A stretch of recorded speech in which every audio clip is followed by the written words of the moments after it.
কিছুক্ষণ আগে একজন বলে গেলেন, একজন ভারতের সংসদ সদস্য, যে আমাদের দেশের ইনভেস্টমেন্ট ফ্রেন্ডলি একটা এনভায়রনমেন্ট তৈরি করা হয়েছে। মাননীয় স্পিকার, 100 টাকা যদি আমি বাংলাদেশে ব্যবসা করি, আমাকে কর্পোরেট ট্যাক্স দিতে হয় 27.5%। অর্থাৎ আমি সেখানে 100 টাকার মধ্যে আমার পকেটে থেকে আর 72.50 টাকা, 72.5 টাকা।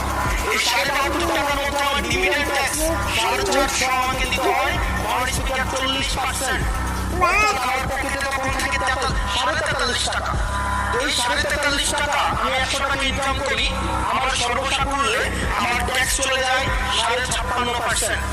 আমরা যদি মালদ্বীপের দিকে তাকাই, আমরা যদি সিঙ্গাপুরের দিকে তাকাই, মালয়েশিয়ার দিকে তাকাই, সেখানে এই কর্পোরেট ট্যাক্স হচ্ছে 0%।